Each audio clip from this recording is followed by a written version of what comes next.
Hello everybody, it's me Marie. Today I'm going to be talking about the third character out of the four main characters called Marie Kapia-Koya. If you haven't really figured it out, she's kind of based off of me. In a sense, all the girls and the show is based off of my life and the experiences I've gone through. But Marie's important to me because with her character, I'm exploring something that I haven't dealt with yet.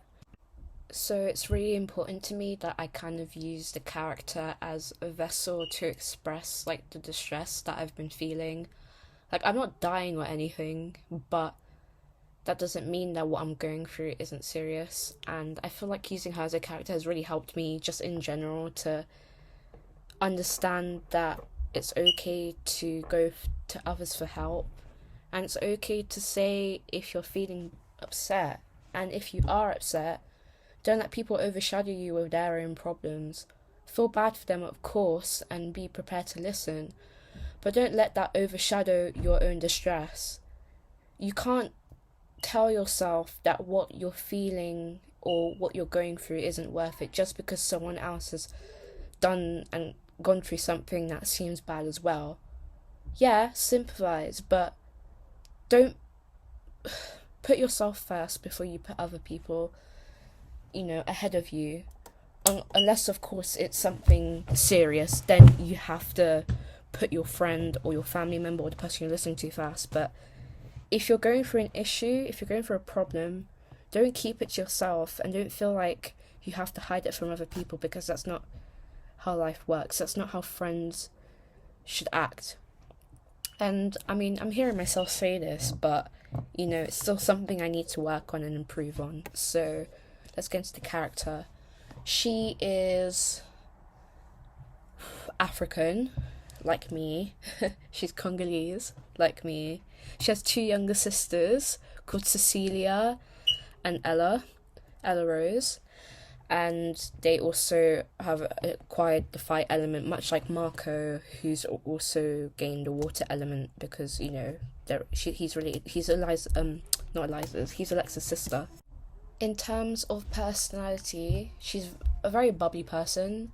She is very shy though, so when she first meets people, it takes quite a while for her to become accustomed to the kind of person they are.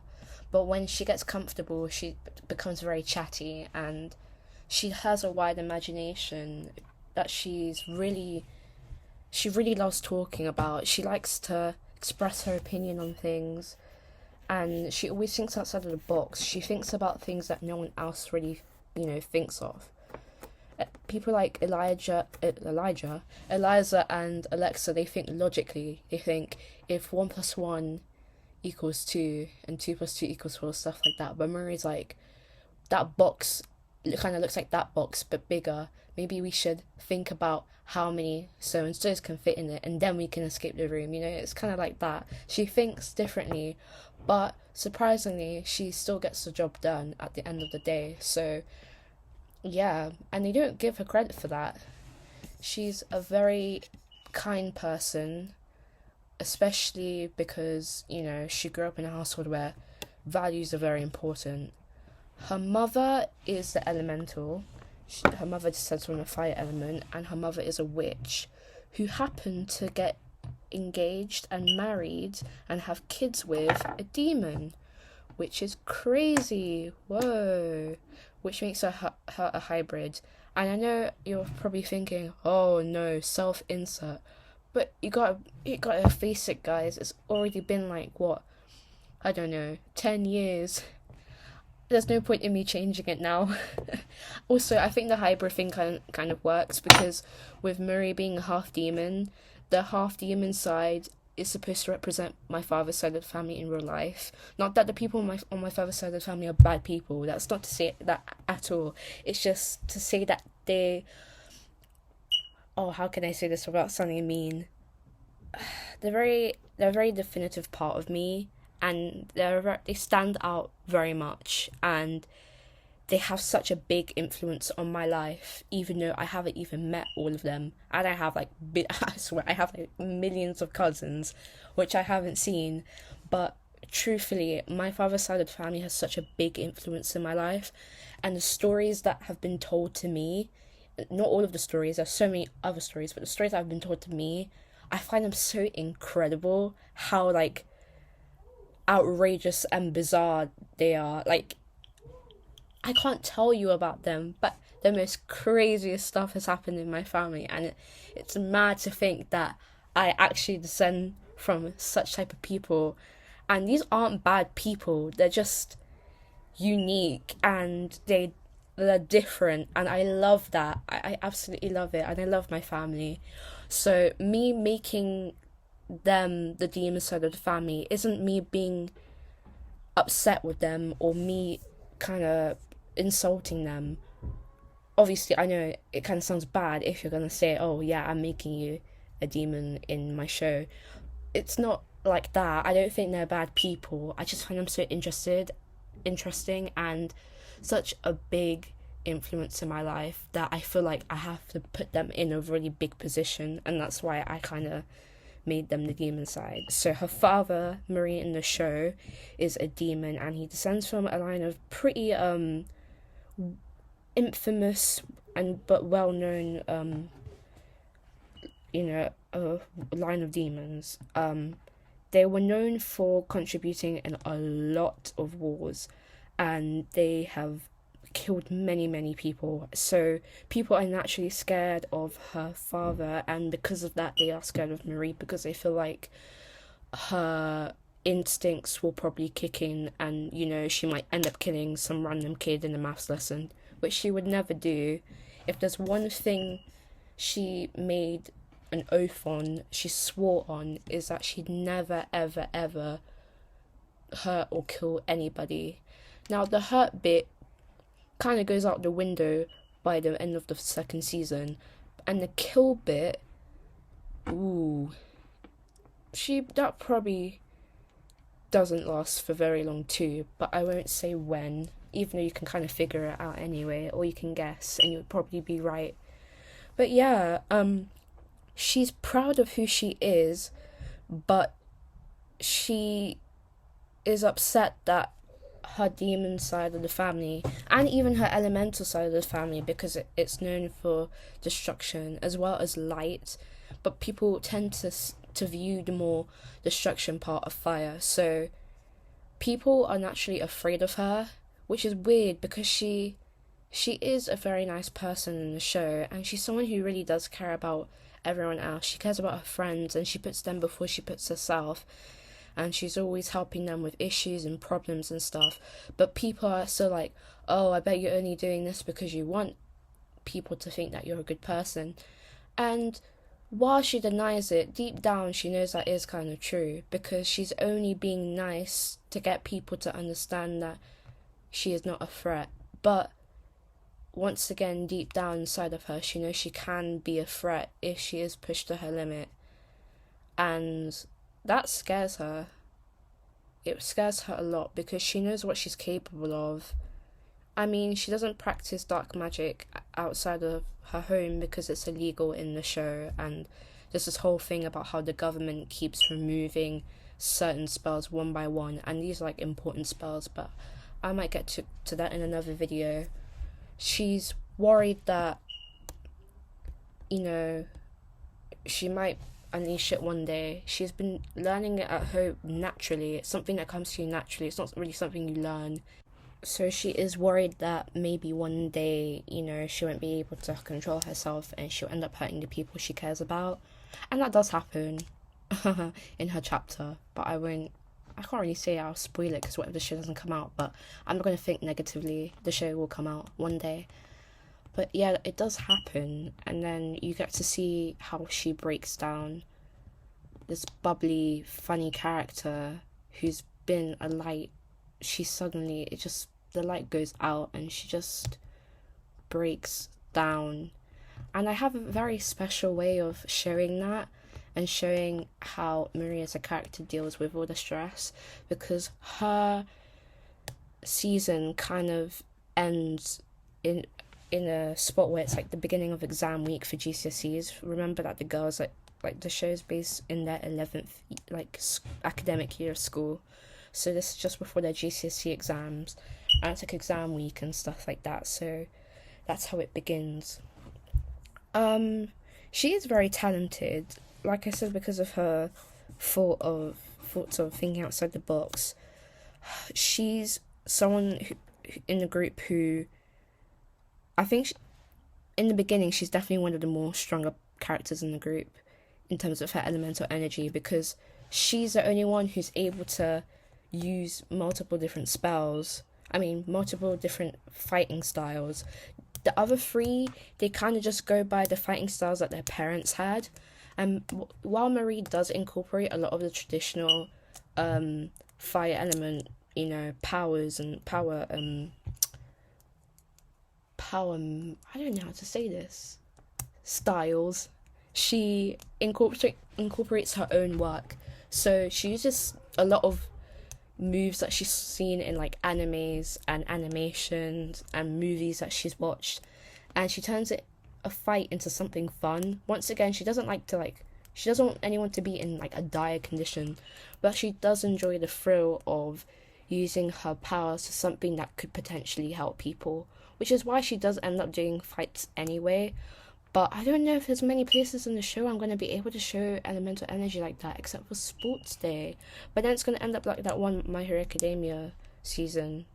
I swear there was like one whole season for like a sports day thing. Or maybe I'm just hallucinating that. But yeah, so she is definitely more talented with her powers in the beginning, even probably the most talented. And then as we go along in, the second and the third and the fourth season, she does help the others kind of understand where they stand in terms of the skills that they use and how they can incorporate their own personalities into making something amazing and using their powers and their imaginations and their likings to fight in a way that they feel comfortable with. And I feel that's really nice. So Marie's chapter as a whole, if I can kind of like sum it up, hers is to, it's supposed to be this process of her understanding how she can develop her confidence. She has a lack of self-esteem, and while she does put on a bit of a front, it's not something the other girls notice until it's really too late. So her arc revolves around some of the struggles I personally dealt with, especially in secondary school. I don't know if I've talked about this before, but secondary school kind of sucked. The only good thing about secondary school was probably my best friend and a couple of my other friends too. So they're literally the only reason why I liked secondary school. Other than that, it kind of just sucked. So most of the time, like personally, the best way I dealt with that was digging into my imagination. So I'd make this whole dream world, this sub world that's part of the elemental universe, where I just imagine like myself free in my own little utopia. It kind of reminds me of that one episode, I think it's like a finale episode of Gravity Falls, where Mabel goes into that little pocket universe, that pocket dimension where everything's like all happy and stuff. I think that's kind of what I did. I definitely probably got influence from that show, because I really did love that show when I was younger. I'm saying younger as if I'm not 16 now. Like, I still love the show. I mean, like, but when it ended a while ago, I think, yeah, stuff like that. So we do get to see that in the show. Marie does dig into her imagination quite a lot, and she kind of switches in and out, and that's a very, very big part of her little chapter, her little season. It's about her imagination, and it's about her tackling problems with confidence.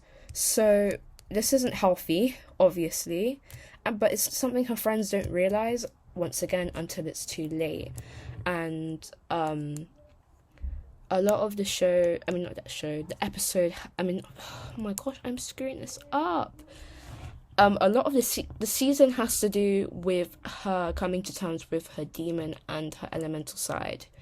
So, long story short, really, it's just going to be about her trying to understand, how handle her compulsions, how to handle her desire and stuff like that. And that is briefly kind of touched upon in the prequel series, I guess, because she does go into the underworld where she meets Sakurai, which I haven't talked about yet. I just realised Sakurai, is a friend that she meets and she stays with in her prequel chapter, and he is like a full demon, so they've known each other for a very long time, and he helps her with like developing her her dark magic, which once again no normal creature can really use. And she learns a lot about herself, but it doesn't really end up the best in the prequel chapter. If anything, her prequel chapter probably ends up one of the worst out of the three. It'd probably go Marie and then Alexa and then Eliza in terms of how sad and personally the finale is for me. Because I do not know this right now, I do not mind killing people, and I do not mind gore and stuff like that. And I'm talking about the show. I promise I'm not talking about real people, so I hope I didn't get arrested. But really, yeah. I guess it's also kind of touched upon in the second season. There's this one episode called Wasalia Day, which I might change because it reminds me of that one episode of Sophia the First. But I'm calling it Wasalia Day for now. It's kind of this whole puberty episode thing that happens, but it happens to one kind of set, like one year group every year, the same year group. It's always the year 11s, and it happens every year where they kind of go back to their natural instincts and forms. And I feel like it's one of the more funny episodes, which I'm quite excited about, because we get to see what everyone would actually what everyone's supposed to act like. Also how some people truly act like, I think I literally just said that, but that's pretty much it. And ironically, even though this character's me, I don't really have too much to say about her. I mean, I guess that kind of makes sense because, well, it's me, and I haven't really finished my story, so Marie's story isn't technically finished either. And I feel like that's a really good way to finish the video because it sounds very heartfelt, and I kind of like that ending. So yeah, if I haven't talked about anything, I'll talk about in the next video, which is about the final main character, the fourth elemental, which is Jadalyn Lynch, which I might change to Jadalyn Finch because I kind of like the word Finch rather than Lynch, but I want them to be next to each other in the register, so I'm a bit in a bit of a sticky situation. But we'll talk about her later, and hopefully you'll see that video then. After that, I'm kind of focusing on talking about the environment they live in and the world they live in, and hopefully you'll be able to see some of my drawings of the school and maybe even some of the classrooms. I'm especially excited to show you guys the library because I really like the library. It's a magical library, and it looks really pretty, as well as the theatre at the school, which is amazing because it can change and transform to be whatever you want. It can be a swimming pool, so on, so, but I'll talk about that in another video. So take care. Thank you for watching, and bye.